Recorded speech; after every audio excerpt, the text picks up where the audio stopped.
Brought to you by JEGS.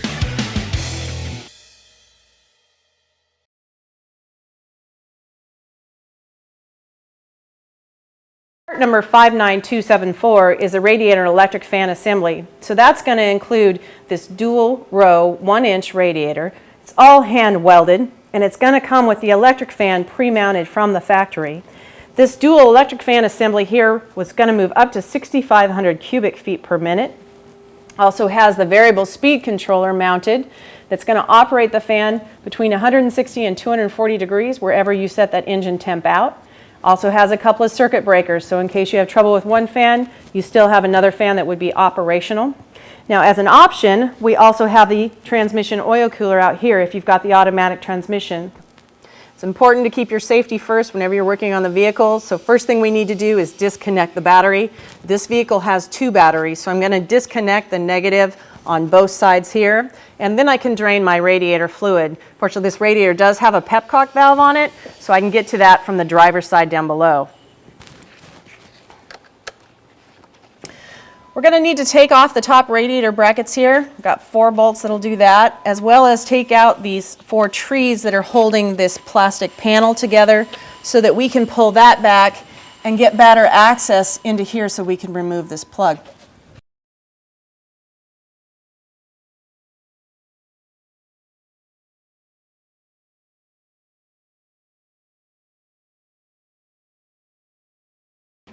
We need to remove this battery cable here so it'll give us the flexibility of adjusting this radiator for installation later. So there's a clip right here that's going to come off. I'm going to pop off these 3, and then there's another clip on the other side that needs to come out. Next, we need to detach the upper radiator hose. You see, I've taken a zip tie in here, so I'm just going to loop the hose into there. I've got a rag I'm going to put into the top to make sure it doesn't leak on me. And then I've also got a hose for the expansion tank. I'll probably just put that in here to keep it out of the way. Okay, we need to detach the lower radiator hose, but there's a different clamp that's on this hose that I want to tell you about. On the driver's side, and it's by the power steering box. It's a plastic ring that's going over the outlet hose, but it does have a tree connecting it to the fan shroud. So we have to pop out those 2 bolts on that plastic ring before we can remove the shroud. We do need to remove both of these shrouds, but we're not going to be able to get to this rear shroud until we remove the clutch assembly. So we're starting with this front shroud here. There's 2 bolts right here that need to come off so that we can pull that out. I think Ford had some fun with this one, so you might want to grab a friend. You can do it by yourself, but I'm going to tell you it's easier if you got somebody helping you with the flap down below. There is a rubber flap on the bottom of the shroud. It's from about 4 o'clock to 8 o'clock, and it's sitting at a 45-degree angle. So I've got Brett pushing that back out of the way so that I can pull up this fan shroud. Okay. Next, we're going to disconnect the plug that's for the OE fan clutch. You can see here's the receiver right here, and your kit does come with an emulator from us for the electric fan. Next, we're going to remove the rear shroud. There's 4 bolts holding this together, and they are difficult to get to. You got to go in between the clutch fan blades to get to it. I've got a 15 millimeter here.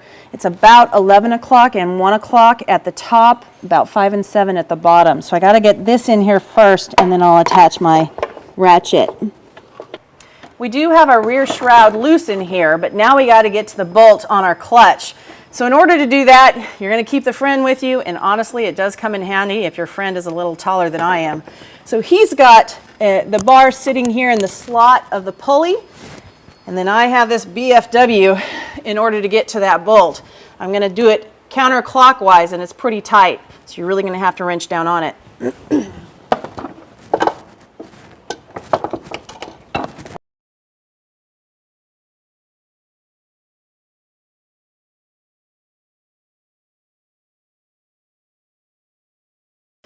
Once I loosen the nut on the pulley, then I can use the clutch fan to get it all the way off. I do that by spinning it counterclockwise. So once I've got the nut all the way off, then this entire shroud and clutch fan assembly can be taken out.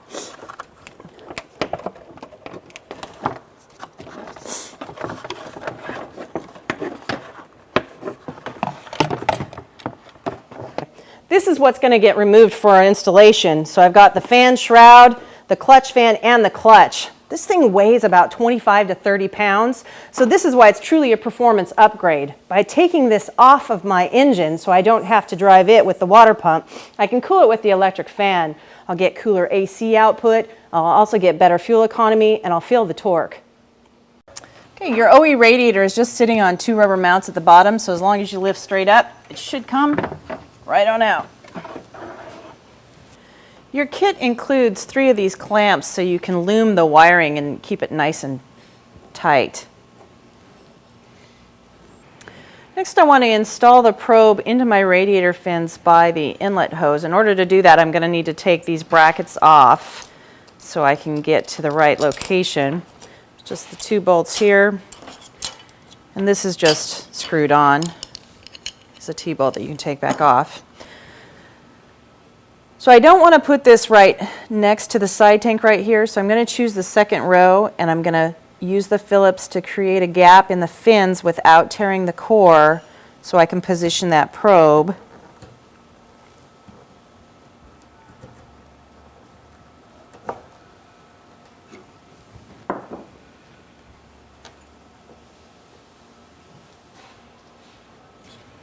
Now I'm reinstalling this bracket.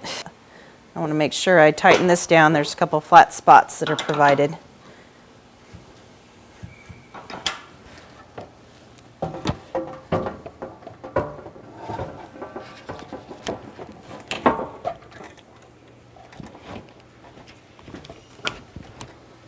Okay. I'm not going to reuse these to secure the cable for the battery. I'm actually going to use the Flex-a-Fit channel here with a T-bolt and a clamp to do that. So go ahead and slide 3 of these into that channel. And then your clamp goes over to secure that cable. I'm not going to tighten it yet, I'm just positioning it because I need to put the top radiator bracket on. It's got this rubber bushing here so that I put that, because this needs to slip under the cable here.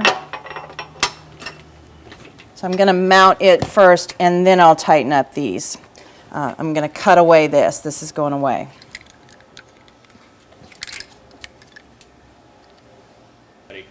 Okay, I'm finished tightening down my brackets. I've also put on the clamps to secure the cable. Next thing I do is secure this panel here.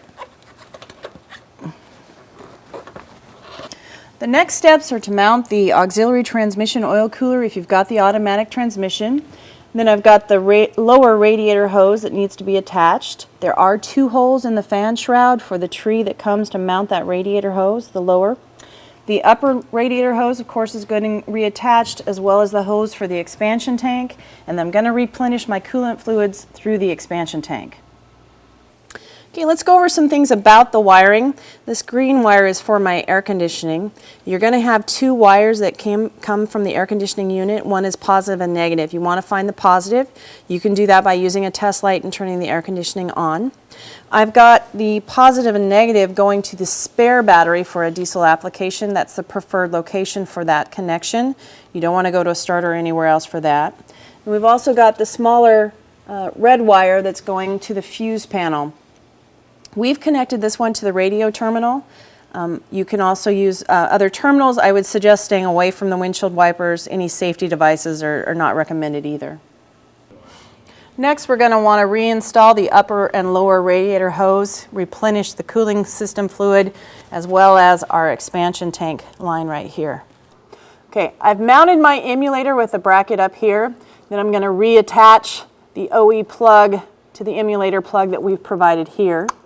Before we get this started, I always recommend that you add some Flex-a-chill into the system. This protects the aluminum in your entire system. It also prevents calcium, magnesium from scaling up and clogging up your system. So once I get that in there, I can go ahead and get the engine started, and then I can dial in my temp sensor for where I want the fan to come on, and then your installation's complete. Brought to you by JEGS. Lifetime support. Complete customer satisfaction. Delivering performance since 1960. JEGS.com.